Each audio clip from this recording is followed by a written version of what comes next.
और मैं भी देखना चाहता हूं कि सरफरोशी की तमन्ना अब हमारे दिल में है। देखना है जोर कितना बाजुए का दिल में है, और वक्त आने दे बता देंगे तुझे आसमां, हम अभी से क्या बताएं क्या हमारे दिल में है। आओ झुककर सलाम करें उनको जिनके हिस्से में ये मकाम आता है, और बहुत खुशनसीब होते हैं वो लोग जिनका लहू देश के काम आता है। हमारी बहनें छोटी, हमारे ताए चाचे, हमारे नौजवान बच्चे, हमारे भाई वहां सड़कों पे खुशी से नहीं है। तो आंदोलन में आदमी तब आता है जब उसको सारी उम्मीदें खत्म हो जाती है। तो सरकार आंदोलन को बदनाम करने के लिए हिंसा करवाती। कभी कोई आंदोलनकारी हिंसा नहीं करता है। अगर आप हिंसा करोगे तो आपको मारना इनको और आसान हो जाएगा, आपको आंदोलन को बदनाम करना चाटुकार मीडिया द्वारा और आसान हो जाएगा। उनको बहुत कम समय लगेगा आपके आंदोलन को तोड़ने में। जिस देश का किसान खुशहाल नहीं होता वो देश कभी खुशहाल नहीं होता। कि भाई ये नौकरी लग जाएगा, मोदी जी कह रहे हैं 2 करोड़ रोजगार दूंगा, लेकिन 10 करोड़ से ज्यादा रोजगार पिछले 6 साल में इन्होंने खत्म कर दिया। शहीद भगत सिंह चाहते तो शहीद आजम भाग सकते थे। शहीद आजम चाहते तो सलाखों से उनके साथी उनको निकाल सकते थे। रफ्ता जी मेरी बात पे गौर कीजिएगा, पुरानी बात है लेकिन बहुत ईमानदारी की बात है। उन्होंने कहा कि हम गिरफ्तारी देंगे, और जो बात हमारी नहीं कर लिखी जा रही है, तानाशाही सरकार नहीं बोलने दे रही है, वो बात हम जनता तक पहुंचा के रहेंगे कि आखिरकार सच्चाई क्या। मैं भीम आर्मी के नौजवानों से कहना चाहता हूं, ये आंदोलन हमारे अन्नदाता लीड कर रहे हैं, हमारे किसान संगठन लीड कर रहे हैं। उनका जो आदेश होगा वही मेरा आदेश है, उनके आदेश पे पूरा काम करना है। अगर उन्होंने ये कहा, जब हम सहयोग के रूप में यहाँ है, उन्होंने कहा कि आगे चलना है तो आगे चलना है। उन्होंने कहा कि यहीं बैठना है तो बैठना है, चाहे वो जगह कुर्बानी की हो, वो कुर्बानी शहादत चाहे कि वो जगह शहादत की हो या फिर वीरता की हो, आगे बढ़ने की हो, उस बात को फॉलो करना है। किसान बिल के बारे में तो मैं इसलिए नहीं ज्यादा बोलूंगा क्योंकि वो आप तमाम लोग जानते हैं, और आप तमाम लोग किसान बिल पे बहुत बोल चुके हैं, पढ़ चुके हैं, सुन चुके हैं, और मुझे क्या सरकार को भी जवाब दे रहे हैं। तो जितने यहाँ साथी किसान आंदोलन में पहुंचे हैं, संघर्ष कर रहे हैं, पहले तो उनको बहुत बहुत धन्यवाद। दूसरा, नमस्कार सभी को, आदाब, सत श्री अकाल, जय भीम, जय भारत, जय संविधान।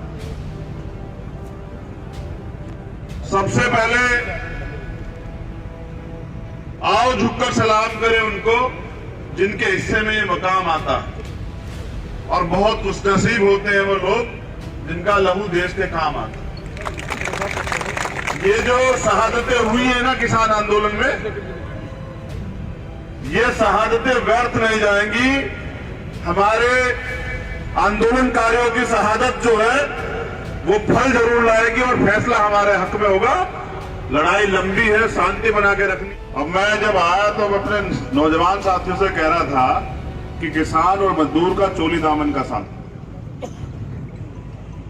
जिस देश का किसान खुशहाल नहीं होता वो देश कभी खुशहाल नहीं होता। वो किसान जो है एक बार तो बेवकूफ बन चुका है। तब जब मोदी जी ने कहा कि हम किसानों की आय दुगनी करने के लिए आए। अगर इनको किसानों को बेकार बीज दे दिया जाए तो एक बार तो धोखा खा लेते हैं कि भाई चलो बीज पे भरोसा करते हैं, लेकिन दोबारा भरोसा नहीं करते हैं। सत्यता यह है कि मोदी जी ने यह कहा था, हमारे सच्चे और ईमानदार किसान नहीं सुन पाए कि मैं लागत दुगनी करने के लिए आया।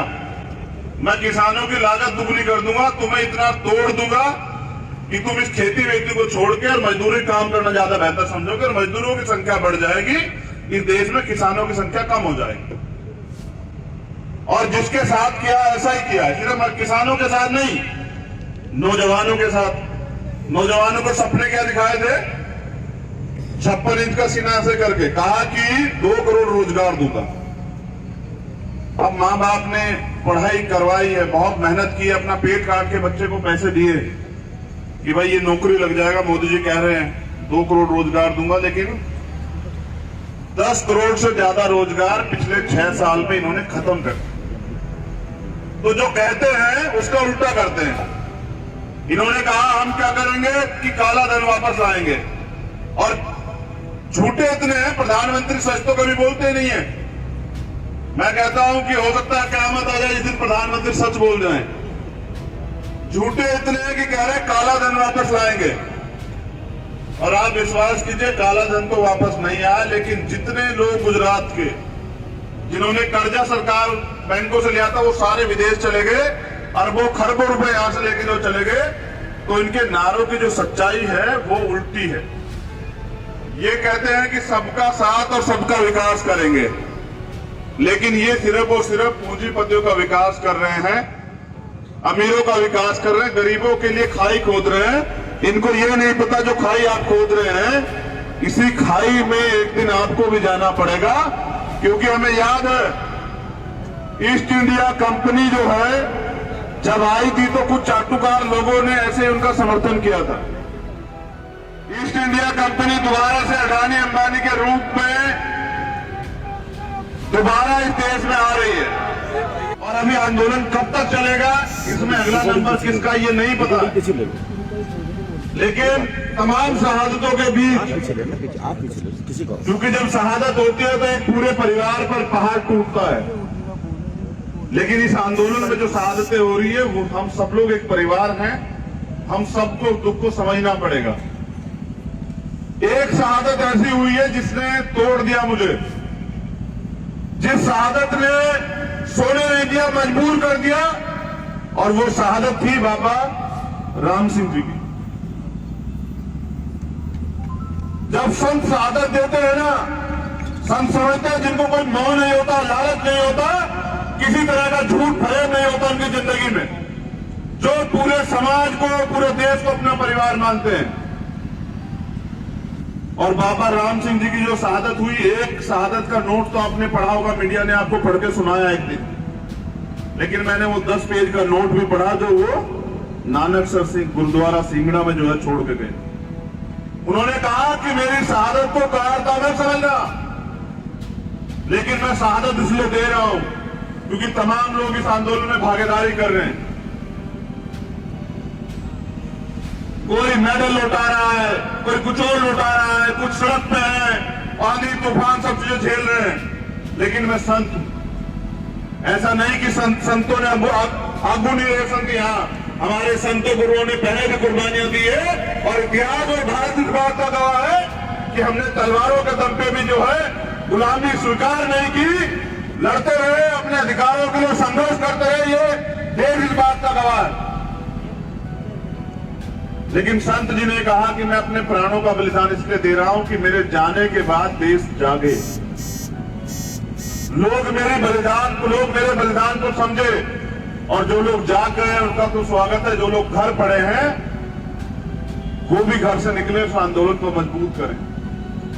क्योंकि ये आंदोलन, ये जो बिल आए गए हैं, अगर ये लागू हो जाते हैं ना, मैं स्टाम्प लिख के देता हूं कि 10 साल में भारत में भूखमरी आ जाएगी, भारत का एक एक आदमी रोटी को तरस जाएगा, रोटी को, याद रखिएगा मेरी बात को, भूखमरी आ जाएगी। और संत जो बहुत दूर तक सोचते हैं, उन्होंने कुर्बानी इसलिए दी क्योंकि हमारे महापुरुषों का इतिहास है। मैं याद दिला रहा हूं, नौजवान साथी यहां हैं,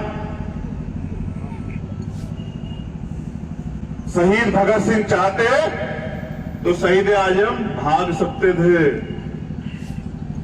शहीद आजम चाहते तो सलाखों से उनके साथी उनको निकाल सकते थे। रत्ता जी मेरी बात पे गौर कीजिएगा, पुरानी बात है लेकिन बहुत ईमानदारी की बात है। उन्होंने कहा कि हम गिरफ्तारी देंगे, और जो बात हमारी नहीं कर लिखी जा रही है, तानाशाही सरकार नहीं बोलने दे रही है, वो बात हम जनता तक पहुंचा के रहेंगे कि आखिरकार सच्चाई क्या। ये जो भीम आर्मी के लोग जिनको आप नाम से जानते हैं ना, मैं आंदोलनकारों में कड़वी सच्चाई बता रहा हूं। पहले तो आंदोलन में कोई जाता नहीं है साहब, किसान आंदोलन में खुशी से नहीं आए। 3 डिग्री टेम्परेचर पे, 1.5 डिग्री टेम्परेचर पे जहां रजाई से पैर बाहर नहीं निकालते ना साहब, वहां लोग, हमारी बीएमपीआई, हमारी बहनें छोटी, हमारे ताए चाचे, हमारे नौजवान बच्चे, हमारे भाई वहां सड़कों पे खुशी से नहीं है। तो आंदोलन में आदमी तब आता है जब उसको सारी उम्मीदें खत्म हो जाती है कि ये लोग हमें न्याय नहीं देंगे, हमारी बात नहीं मानेंगे, और भारत में लोकतंत्र है, हमें जाके अपनी बात मनवानी है, इसलिए हम लोग आंदोलन में जाएंगे। तो हम लोग जब आंदोलन में जाते हैं ना, तो सरकार आंदोलन को बदनाम करने के लिए हिंसा करवाती। कभी कोई आंदोलनकारी हिंसा नहीं करता है। अगर आप हिंसा करोगे तो आपको मारना इनको और आसान हो जाएगा, आपको आंदोलन को बदनाम करना चाटुकार मीडिया द्वारा और आसान हो जाएगा। उनको बहुत कम समय लगेगा आपके आंदोलन को तोड़ने में, क्योंकि आंदोलन तब चलता है जब उसको जन समर्थन होता है, जनता उससे प्यार करती है आंदोलन से। और आप अपनी बात को गांव-गांव तक पहुंचा दो। ये निकम्मी सरकार घुटनों के बल, सर के बल आके आपकी मांग को मानेगी। आप अपने आंदोलन को शांतिपूर्वक चला के रखना बस। तो जैसा मैंने आपको कहा कि कोई आंदोलनकारी हिंसा नहीं करता है, इनके लोग हमारी भीड़ में आके और वो हिंसा का सहारा लेते हैं, हमें बदनाम करने का काम करते हैं, तब जाके हिंसा होती है। और ये तो चाहते हैं कि हिंसा हो और हम गोली चला के साबित करें कि ये हिंसक लोग थे। आज तक देश का इतिहास है, कोई जो आंदोलन में आया वो हिंसा करने नहीं आया, हथियार नहीं लेके आया। जितने लोग यहां बैठे हैं, क्या कोई हथियार भी लेके आया घर से?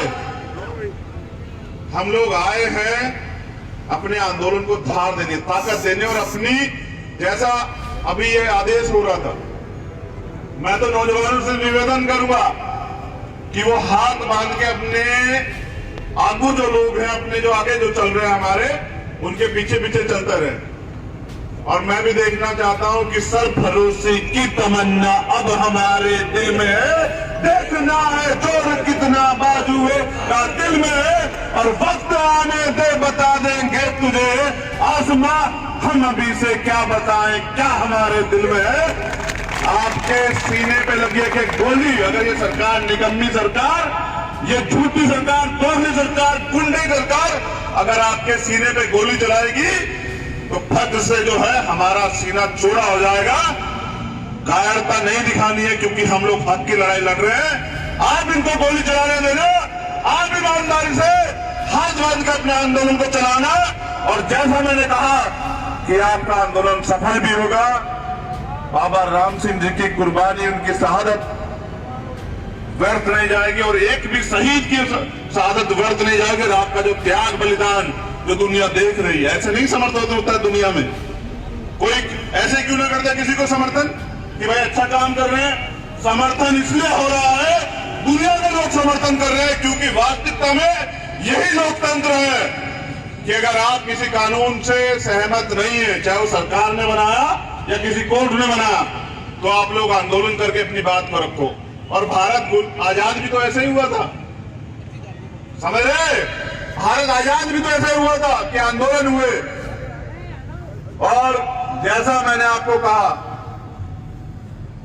कि अगर अपने देश को बचाना, ये जो आंदोलन है ना, ये सिर्फ किसानों का नहीं है। नौजवान बड़ी गौर से सुने, ये देश के भविष्य का आंदोलन है। जिससे टकराए हैं वो अंधाता है, और जो टकरा रहे हैं उनको ये नहीं पता कि आखिर, आज ही सही कह रहे थे, सही दसिया कि गलत लोगों से पंगा ले लिया। ये लोग तो सही है, लोग गलत नहीं है, लेकिन ये पंगा गलत है वाकई में। अगर आप और 10 दिन टिके रहे, डटे रहे, मैं गारंटी देता हूं कि इनकी दरें हिल जाएंगी। और आप कह रहे थे ना प्रधान जी कि चलो भाई मोदी तो नहीं मान रहा, लेकिन मोदी के जो नुमाइंदे हैं, जो MP MLA बनाए, मैं गारंटी देता हूं इतिहास इस आंदोलन को याद रखेगा। उनके वो अपने बच्चों का सामना नहीं कर पाएंगे जो आज सरकार की एजेंटगिरी कर रहे हैं। आप याद रखेगा मेरी बात को। जिस दिन हक की लड़ाई में उनके बच्चे उनसे पूछेंगे कि बताओ थाली से रोटी गायब है, किसकी वजह से गायब है पापा, मम्मी ये किसकी वजह से गायब है, तो पता लग, वो कहेंगे बच्चे की तुम्हारी वजह से गायब है। I never think, I never know how to start.